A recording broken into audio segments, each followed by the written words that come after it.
राधे राधे भाइयों, कैसे हैं आप लोग। उम्मीद है बहुत बढ़िया होंगे। तो मैं आज आप लोग को फिर से लेके आ गया और रीजनिंग का पार्ट नंबर 4। और आज मैं आप लोग के लिए जितने भी हमारे परीक्षार्थी हैं जो एनटीपीसी के हैं, रेलवे हैं, ग्रुप डी हैं, एसएससी है, यूपीएससी है, जितने भी हमारे गवर्नमेंट के जितने भी सारे एग्ज़ाम से लिए गए सवाल हैं, आप लोग आज देखिएगा, बहुत मज़ा आने वाला है। ठीक है, तो चलते हैं बिना किसी बकवास के हुए पहले सवाल पे। पहला सवाल कहता क्या है, चलिए।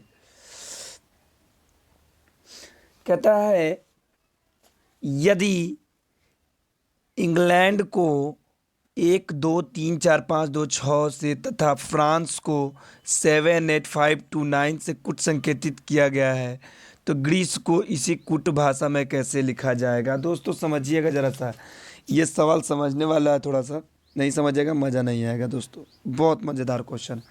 मैं आप लोगों को पिछले पार्ट में भी मैं रीजनिंग का पार्ट में बताया था कैसे बनता है ये, लेकिन फिर से मैं बता दे रहा हूँ। ये देखिए, समझिएगा ज़रा सा, फिर से समझिएगा, ठीक है।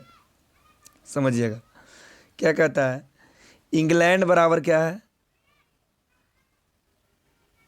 इंग्लैंड बराबर आपका है 1 2 3 4 5 6। समझिएगा दोस्तों, जहाँ समझने वाली बात क्या है। फ्रांस क्या है, FRANCE,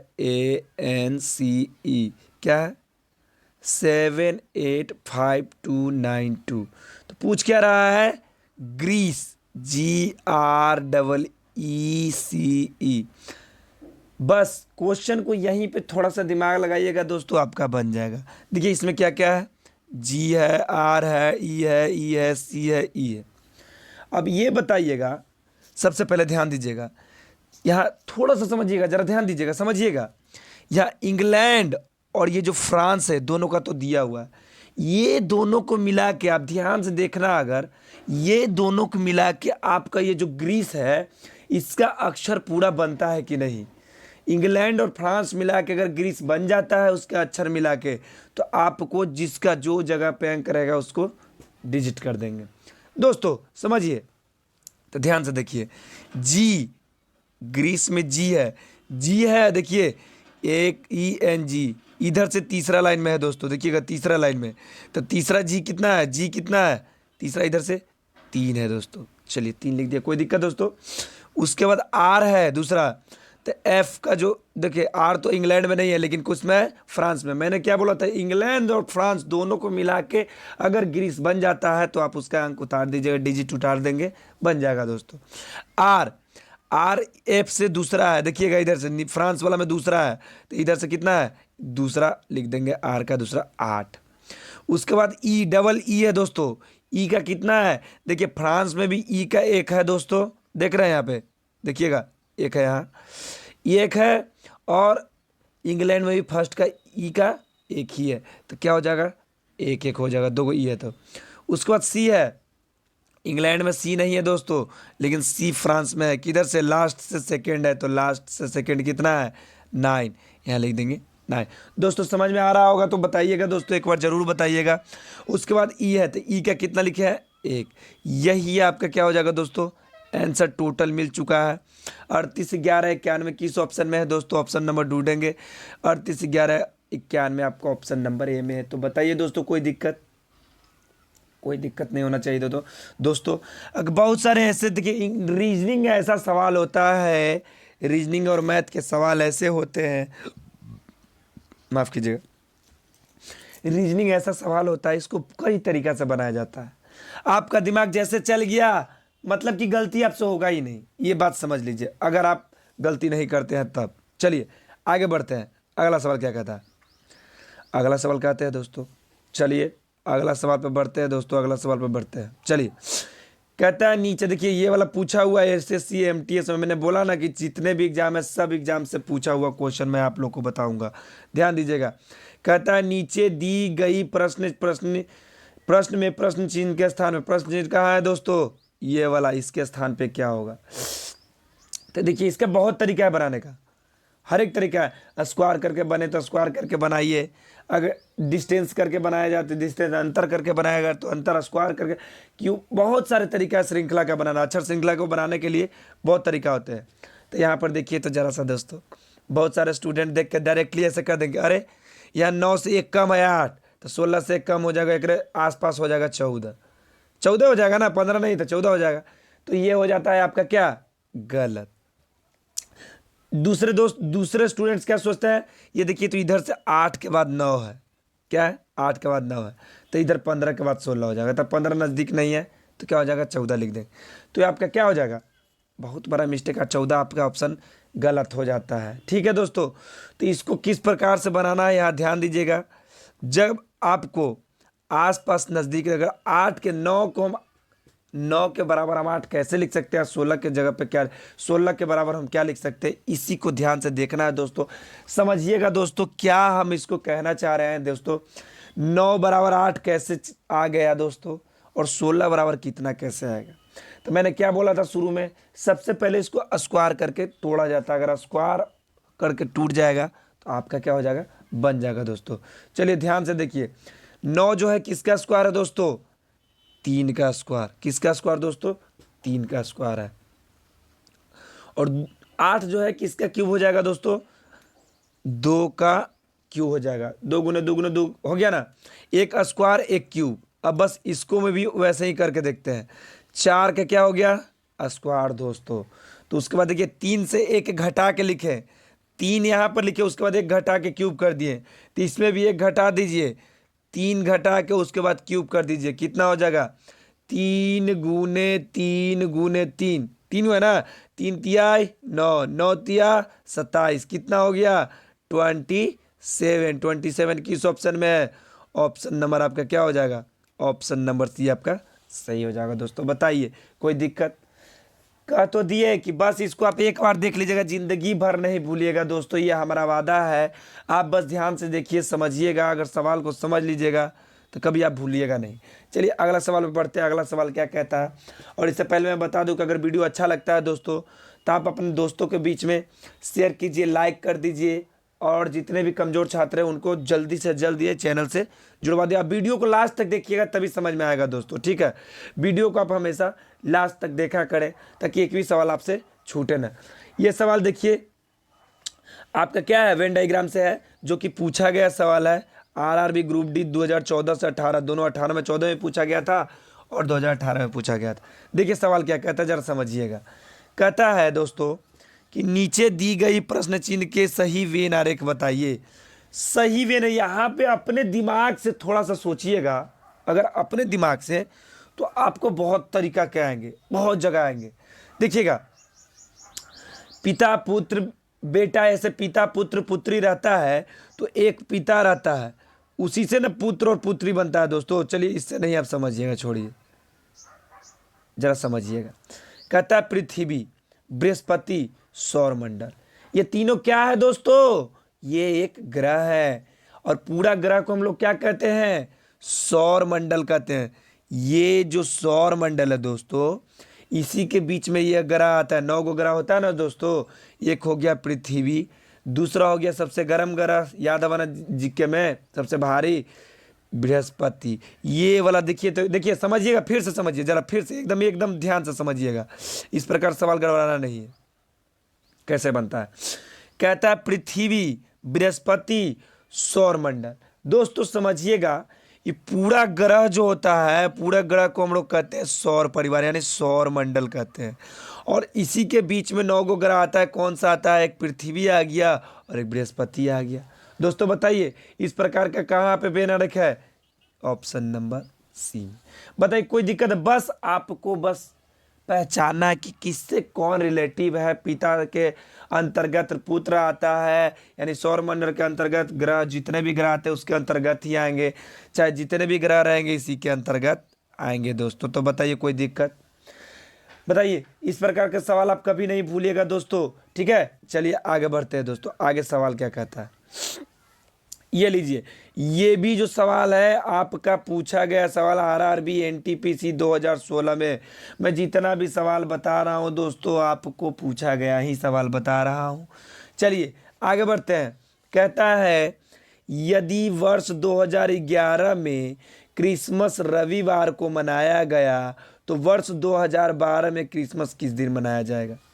चलिए बहुत ही बढ़िया क्वेश्चन है, और ये सवाल आज के बाद से आप लोग कभी नहीं भूलिएगा। पूछिए कैसे, हम बताते हैं, सवाल का मतलब समझिएगा। कहता है वर्ष 2011 में क्रिसमस कब मनावल जाए दोस्तों? 25 दिसंबर के, कहीं ना एकदम फिक्स डेट हवा दोस्तों। 25 दिसंबर 2011 के कौन दिन है दोस्तों? संडे। यही सवाल था। तो पूछ रहा है 25 दिसंबर 2012 को कौन सा दिन है। बस इतना ही आपका सवाल है, आप समझ जाइएगा। बस आपको थोड़ा सा समझना है। दिसंबर जो यही देखना है कि 2011 और 12, सबसे पहले चीज हमको ध्यान देना है कि लीप ईयर पे ध्यान देना है, जो कि कितने साल पे आते हैं? 4 साल पे आते हैं। और 4 से जो कट जाए, 2011 तो 4 से कटेगा नहीं, और 2000 जो 12 है कट जा रहा है दोस्तों, तो ये हो गया क्या? Leap year. यानी कि 2011 से 2012 में कितने दिन हो गए टोटल दोस्तों? समझे? जब लीप ईयर आता है तो क्या हो जाता है? जो 365 दिन रहता है वह एक दिन बढ़ के कितना दिन हो जाता है दोस्तों? 366 दिन हो जाता है। कितना दिन होता है? 366 दिन हो जाता है। और इसी 366 दिन जो होता है उसको क्या करते हैं? सप्ताह से भाग देते हैं। क्यों? क्योंकि सप्ताह में ही वो दिन रिपीट होने लगता है, फिर सप्ताह आता है तो फिर वही दिन फिर रिपीट होने लगता है, तो उसी से भाग देंगे। भाग दीजिए। 7 × 5 = 35, एक कट गया ऊपर से, 7 × 2 = 14, शेष कितना बच गया? 2। यानी कि 52 सप्ताह 366 दिन में 52 वीक, और कितना शेष? कितना? प्लस 2 दिन। ये जो शेषवा आया दोस्तों, समझिएगा, एकदम ध्यान से समझिएगा दोस्तों। कोई भी दिक्कत हो तो और उदाहरण देके बता देंगे। ये जो 2 दिन आया आपका, ये 52 सप्ताह और प्लस 2 दिन जो शेष आया, इसी में जो रविवार जो है उसको क्या कर देंगे? 2 जोड़ देंगे। किसमें? रविवार में 2 जोड़ दीजिएगा। किसमें? रविवार में 2 जोड़िए। तो रविवार, सोमवार और कितना हो जाएगा? मंगलवार। क्या हो जाएगा? मंगल क्या बोलते हैं? ट्यूसडे। तो यही आपका क्या हो जाएगा? मंगलवार। क्या हो जाएगा? मंगलवार किस ऑप्शन में है दोस्तों? ऑप्शन नंबर आपका बी में। अगर इस प्रकार आप नहीं समझ रहे हैं दोस्तों तो बस यहाँ देखिए, कुछ नहीं करना है, बस थोड़ा समझने की जरूरत है दोस्तों, कुछ किए ही नहीं है। चलिए जरा ध्यान से देखिएगा, हम थोड़ा मिटा रहे हैं इसको हल्के हल्के धीरे धीरे, ताकि आप लोग एक एक करके उतारिए। एक सवाल को नोट्स जरूर कर लीजिएगा दोस्तों, ताकि मैं जितने भी सवाल आपको बताऊं आपको कोई तकल्लुफ़ न होवे। ठीक है, नोट्स कर लीजिएगा ताकि बाद में भी आप देखें तो वीडियो हमेशा आपको समझ में आए। क्या कह रहा है? वर्ष 2011 में क्रिसमस डे क्या भला? 25 दिसंबर को क्रिसमस डे मनाया जाता है। तो वर्ष 2011 में 25 दिसंबर को रविवार था दोस्तों। तो पूछ रहा है 2012 में, तो 2012 में क्या होगा? लीप ईयर हो जाएगा। 11 से 12 में कहता है क्या है?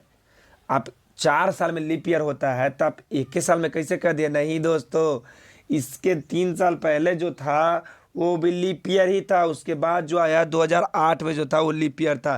कहता है कि देखिए जो भी लीप ईयर रहेगा दोस्तों, उसको 4 से अगर पूरा पूरा कट जाता है, देखिए 2012 पूरा पूरा कट जाएगा। देखिए काट के 4 × 5 = 20 कट गया, 0 12 4 × 3 = 12 कट गया ना। टोटल पूरे पूरे अगर कट जाएगा तो ये हो जाएगा आपका लीप ईयर दोस्तों। बताइए कोई दिक्कत? आपको कोई दिक्कत नहीं होना चाहिए। तो उसी प्रकार जब लीप ईयर आता है दोस्तों, तो ये जो 11 है, 11 से 1 साल 12 हो रहा है। एक साल में कितने दिन होते हैं दोस्तों? 365 दिन। लेकिन जब लीप ईयर आता है तो फरवरी 1 दिन बढ़ जाता है। तो फरवरी बढ़ गया तो 1 दिन इसमें बढ़ जाएगा, तो आपको क्या हो जाएगा? 366 दिन। कितने दिन? 366। और दिन कब बदलता है?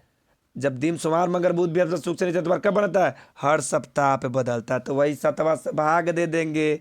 7 × 5 = 35, 6 में से 5 गया 1, 7 दूना के 14, ये आपका 6 में से 4 गया 2, ये आपका कट गया। दोस्तों बताइएगा, ये जो 52 सप्ताह अब प्लस 2 दिन जो आया, ये क्या हो जाएगा आपका? ये जो 52 सप्ताह तो आइए गया, लेकिन शेष जो आएगा और जो दिन दिया रहेगा पहले से, उसमें जोड़ देंगे, आपका आंसर आ जाएगा। तो किस्मत कौन सा दिन था 2011 में? रविवार। 2 और जोड़ दीजिए, क्या हो जाएगा? मंगलवार। मंगलवार किस ऑप्शन में? आपका ऑप्शन नंबर बी में। आपका ऑप्शन नंबर बी क्या हो जाएगा दोस्तों? बिल्कुल सही हो जाएगा। तो इस प्रकार का सवाल उम्मीद है दोस्तों कि आपको समझ में आ गया होगा। अगर ऐसे नहीं समझ में आता, आप ये भी बता सकते हैं कि ये जो 15 अगस्त रहेगा, तो 15 अगस्त क्या होता है? अगस्त में मनाया जाता है, तो वो भी वैसा ही हो जाएगा। 15 अगस्त 2011 को ही रविवार था, तो 15 अगस्त 2012 को क्या हो जाता है? इसमें भी लीप ईयर 366 दिन हो जाएगा, और आपको शेष कितना बच जाएगा? 2 ही बच जाएगा, और 7 से भाग हो जाएगा। इसमें भी आपका मंगलवार ही हो जाएगा। अगर पूछ देगा 26 जनवरी, तो 26 जनवरी जो हुआ, उस जनवरी से लेकर 2012 जनवरी में पूछेगा, तो ये आपका 365 दिन ही रहेगा दोस्तों। चूंकि अभी हम फरवरी में नहीं घुसे हैं, फरवरी पार हो जाते हैं तभी, तो इसमें जो भी शेष बचेगा, सिर्फ एक शेष बचेगा, और यह एक जो शेष बचेगा आपका वही एक रविवार में जुड़ जाएगा। तो यहाँ पे ऑप्शन नंबर ए हो जाएगा। दोस्तों मैं ज़्यादा टाइम नहीं लेता हूँ आप लोग को समझाने के लिए, जितना देर में आप समझ जाओ, बस आप समझ जाओ। इस प्रकार का सवाल आप नहीं भूलोगे। अगला सवाल चलते हैं। अगला सवाल ये बहुत ही मज़ेदार क्वेश्चन है, आप देखिएगा तो दिल खुश हो जाएगा। सुडोकू टाइप का क्वेश्चन है, जो मैं इसको सुडोकू ही बोलता हूँ, आप लोग जो भी आप बोलो। तो चलिए आते हैं, कैलेंडर टाइप का क्वेश्चन है जी। आइए, ये कैलेंडर का क्वेश्चन कैसे बनता है हम आपको बताते हैं।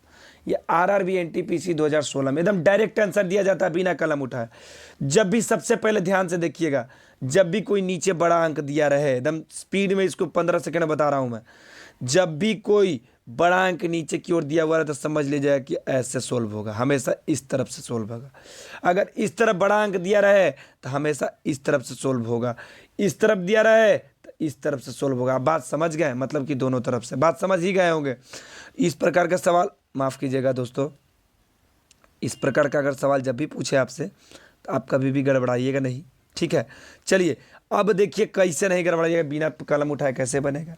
तो आप इसको 29 बनाना है, हमको तो बनाना है ऐसे ही। तो इसको 29 आप कैसे बनाइएगा? अब जोड़िएगा, 4 12 दूनी 24 नहीं हो रहा है, 6 5 30, ये भी 110 नहीं हो रहा है। यहीं पे पूछ रहा है कितना लेगा, 8 9 72, अब 72 दाँत 750 हो जा रहा है, 720 हो जा रहा है। तो इसको आखिर कैसे बनाए? सबसे पहले अब कुछ न समझ में आवे तो स्क्वायर कर दिली। तो 2 का स्क्वायर कितना हो गया? 4। 3 का स्क्वायर 9। 4 का स्क्वायर 16। सबको जोड़िए, 16 9 25 4 29, यानी कि आ गया। स्क्वायर करने पर कारगर हुआ। इसको भी करके देंगे, ये भी आ जाएगा, तो समझ लीजिए कि इसको भी कर लेंगे। चलिए, 8 का स्क्वायर 64। 9 का स्क्वायर 81। 10 का स्क्वायर 100। जोड़िए, 4 1 10 18 100 24 24 1 24 आ गया 245। यानी कि अब क्या करेंगे? बीच वाला को भी स्क्वायर ही करेंगे दोस्तों। तो 5 का स्क्वायर कितना हो गया? 25। 6 का स्क्वायर 36। कितना हो गया? ये दोनों को पहले जोड़ लीजिए। 6 में से 5 गया, 3 में 3 6 5 11 3 2 5 1 6 61। अब जो नीचे वाला है उसमें से क्या कर दीजिए आप? 61 को घटा दीजिए। कितना हो जाएगा? 10 में से गया 9, 5 में से गया 4, 49। 49 किसका स्क्वायर होता है? 7 का। 7 किस ऑप्शन में है दोस्तों? ऑप्शन नंबर ए में है। तो यहाँ पर क्या भरा जाएगा? 7। कोई दिक्कत दोस्तों? कोई दिक्कत? कोई दिक्कत नहीं ना? अगर आपको ये नहीं समझ में आया, देखिए आप देखिए, आपको दिक्कत नहीं होना चाहिए दोस्तों। अच्छा, आप 61 में कितना जोड़िएगा कि आपको 110 आ जाएगा? तो 61 में 49 जोड़ेंगे। देखिए तो 9 1 2 6 4 10 11 49। 49 किसका वर्ग होता है? 7 का। 7 ऑप्शन आपका हो जाएगा। बताइए कोई दिक्कत? जी नहीं। तो दोस्तों आज के लिए इतना ही।